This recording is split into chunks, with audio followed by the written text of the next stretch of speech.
Welcome to this week's episode of See You Weekly. I'm Andrea Medina. And I'm Mariah Ashley. Find out what two female artists hashed it out over Twitter this weekend. And find out what Facebook group has a lot of girls talking. And stay tuned, we have a special guest with the Leadership Center. Are you ready?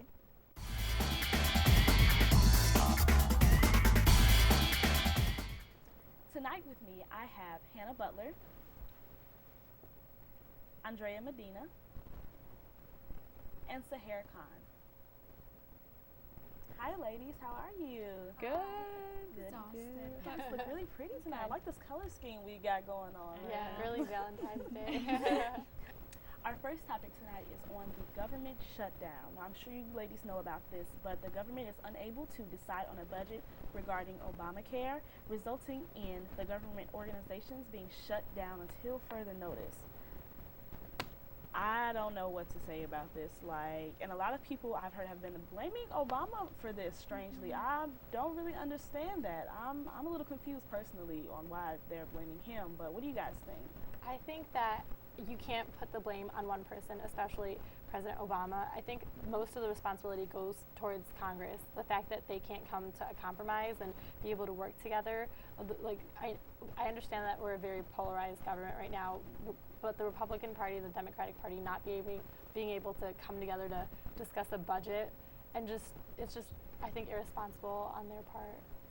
I think that's like the risk of becoming like the public figure, because that's basically what a president is. They have more to them, but like they're a public figure, like a public face to look at, and so then it's a scapegoat.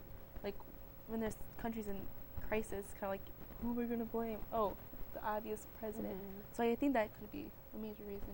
It's not fair, but that's like reality, kind of. I mean, just like you guys said, it's just because he's the face of the U.S., so everything that happens is just him. It's kind of sad just because he didn't want this to happen. I mean, from what I've read, but it's a little unfortunate that everyone's just like automatically just going to him. I mean, it's just, I think it's like kind of like human nature. Once you know someone's a leader, they're going to be like, okay, it's this person. Mm-hmm.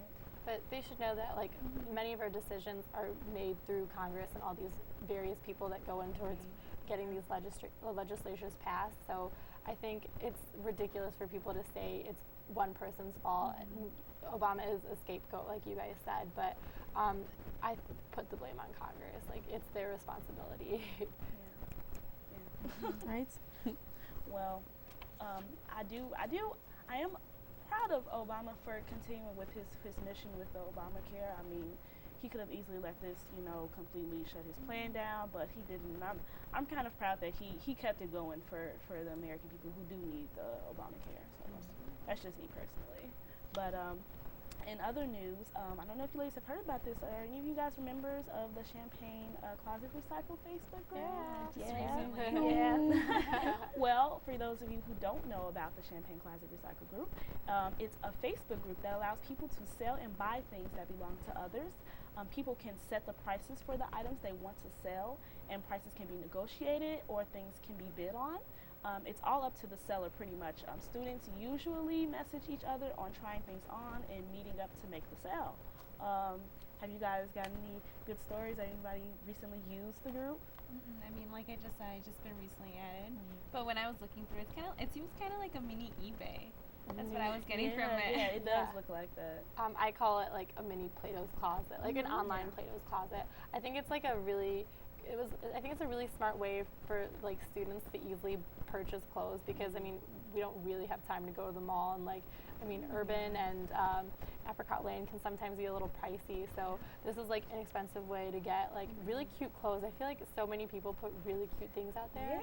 Yeah. Everyone's so fashionable on campus, and here I am wearing like sweats all day. So like, I need to log on to see where this thing is. I just heard about this today. I need to look at this place because I need some fashion. Sad, but whatever. Gotta get over it. Yeah, I think it's definitely, I would say, better than Plato's Closet. I mean, everybody has their different opinion, but to me, I know that you definitely get more of your money's worth on the Facebook group versus Plato's Closet. You'll bring in like 20 things for Plato's, and they'll be like, okay, here's $10, and you'll be like, wait, what? And you just lost all of your stuff. Yeah. Like I said, I haven't actually purchased anything, but from what I saw, it's really inexpensive, and I feel like a lot of a lot of girls are just, you know, just trading off things, and like you guys said, they have a lot of cute stuff. So I'm really looking forward to like any like new recent posts that they have up there. So like that's one thing I have like on my what is it, like the little star list you have on Facebook. So that's like Subscribing? Yeah, Yeah, that's what I subscribe. subscribe to. Yeah, and like I feel like there's so many different fashion senses and styles on campus, and like the Closet Recycle has everything, like no matter what's like kind of trend that you cater to, and like they even got shoes and like bags and like cute accessories, so good for online shoppers. Yeah. Next, we're going to talk about Rihanna Fenty, little new celebrity we're going to be talking about today. I know people are getting tired of our Miley Cyrus. We have talked about Miley Cyrus a lot, but we're going to talk about Rihanna today. So Rihanna Fenty's latest victim is Tiana Taylor, the only female artist signed to Kanye West's record label Good Music. Tiana Taylor, however, turns the tables on Rihanna's internet bullying and fires back, mentioning Rihanna in numerous tweets after Rihanna posted an Instagram video of her stylist in a curly wig and snapback singing the exact song and part that Tiana Taylor was singing. Tiana mentioned Rihanna always bullying other people over the internet and no one ever coming back to her, and she made it pretty clear she wasn't having it from Riri. So how do you guys feel about that? Power to her. I don't know. Like, I wouldn't have the coolness to do that. So like, if she can do that, like that's good because Rihanna's huge. You know what I mean? So like, that's nice. I think that's pretty good. Like, props to Tiana for like standing up for herself against a major artist, but I just think celebrities feuding on Twitter is one of the most ridiculous things ever. It's like, it's such petty things to fight about. First of all, like, you're creative people within an industry. Like, instead of tearing each other down, like, I get like healthy, like, what about healthy competition? And I feel like there's like really like no need, but I do think that celebrities do it for buzz and for attention because this gets people talking. I had no clue who Tiana was till this feud, so this is good publicity for her. So power to them. Thank like Rihanna, you said. I don't have Twitter, but just based on what I've read and what you guys are saying, I mean, it's a little petty, this whole thing. I mean, also these are two women, and usually, you know, women are supposed to be like empowering each other and supporting each other, and it kind of sucks that, you know, for any little thing that someone does, they always got to be attacking the person instead of like helping them out, like empower them, like I said. So it's a little unfortunate how the whole industry is going with that. Like, I'm a celebrity junkie, so I enjoy this. I don't know why. I like finding this. I was really like I was proud of Tiana. I mean, like she said, I've seen Rihanna bully other people on the internet all the time, and no one ever says anything back. But like, I think the most shocking part of it was not necessarily that Tiana was like mentioning her in tweets and like telling her like, you know, basically come at me, bro, you know, what's up. But like Rihanna wasn't saying anything back. Like Rihanna didn't mention her back. She didn't have any type of comeback. So it kind of makes me think like, okay, is this really just a stunt for her, for Rihanna? Like, is she just doing this to keep her, you know, name fresh in our minds? Or is she really just scary? Like, is she really just hiding behind the internet, like, and not saying nothing? Tiana said some pretty, like, crucial stuff. I mean, she said, like, you know, you have my number. I don't know why you're acting like, you know, you can't just call me. I'm like, I feel like Rihanna probably didn't retaliate because I feel like handlers and like agents are probably like, it's probably would reflect badly on her to say something back. So she's probably thinking it's not worth my time to like react to what she's reacting to. So I think that's probably what her mindset was, maybe. But just the whole idea of like the industry pitting artists against each other and like them fighting over ridiculous things is just beyond me. Well, I mean, it's pure entertainment. I agree with you, Hannah. Gotta get that. Gotta scroll, keep scrolling. Gotta click. What did she say?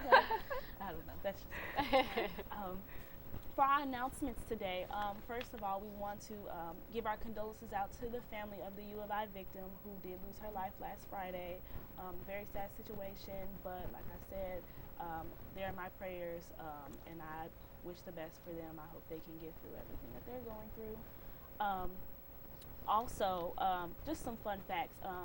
Apple has actually passed Coca-Cola as the world's most valuable brand. According to an annual report by Interbrand, Apple was crowned as the most valuable brand in the world, surpassing Coca-Cola, usually the #1 brand. So it's interesting. I mean, I don't think that's a surprise to anyone, though.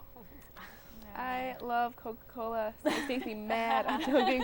But I will be that one supporter who's like, nope, sorry, Coca-Cola is better than you, Apple. Whatever. No, Apple. I drink it every day. That's why.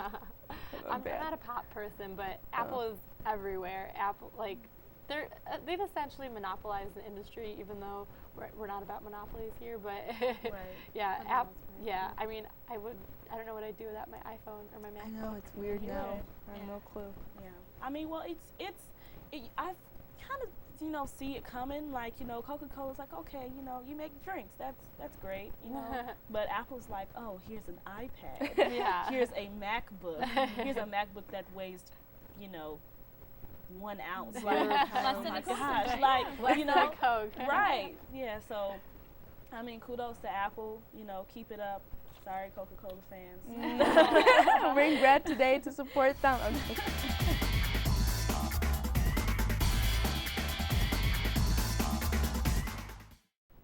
Hello to you and welcome back to SeeYou Weekly. Joining us in the studio is Kelsey, a graphic intern from the Leadership Center. Welcome to you. Thank you. It's great to be here. Thank you. We're so excited to have you here. So can you just tell us a little background about the Leadership Center? Sure. The Leadership Center is the hub of leadership on campus. Our philosophy is that we believe leadership is not authoritative or positional, so that everyone can be a leader in their own right. We really think it's about understanding your passions and your strengths and being able to connect them to the greater good.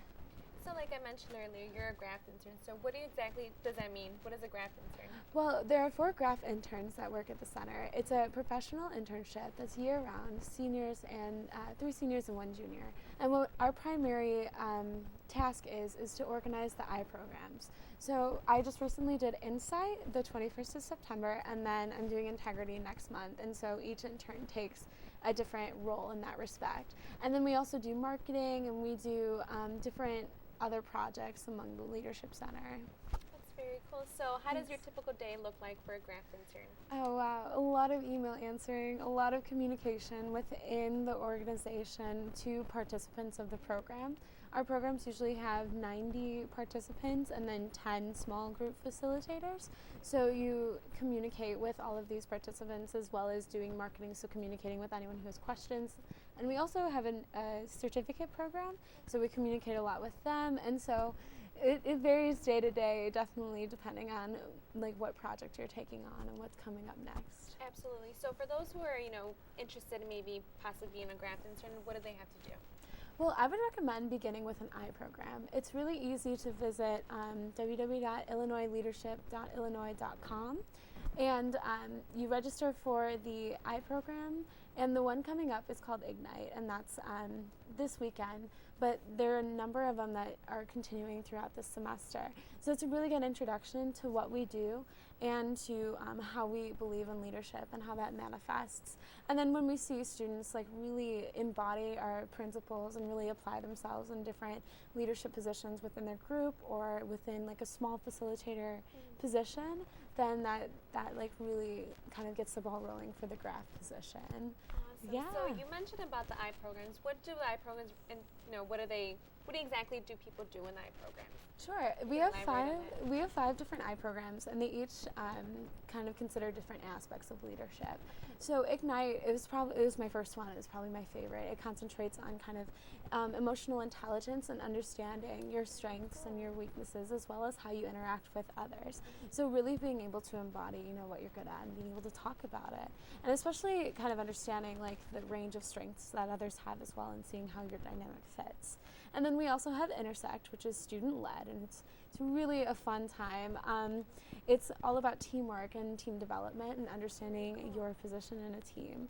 And then Imprint is one that we do second semester, and that's all about transitional leadership is what we call it. So it's about networking, and it's about how we connect with like professionals.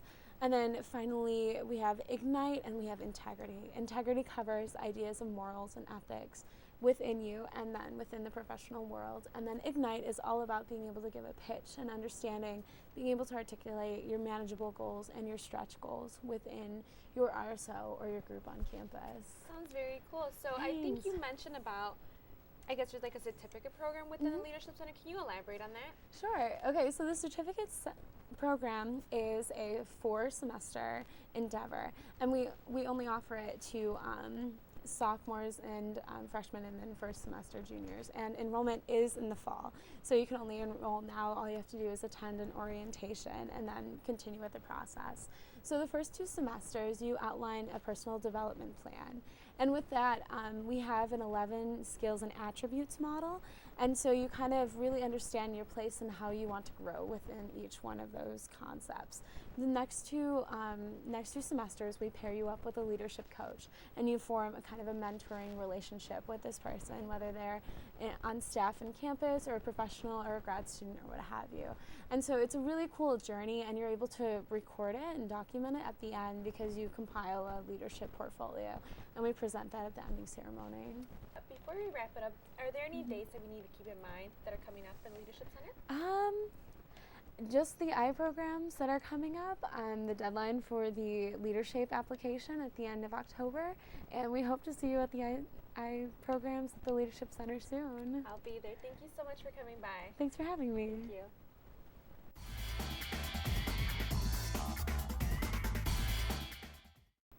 That concludes our episode for this week. Thank you for joining us. See you guys next time.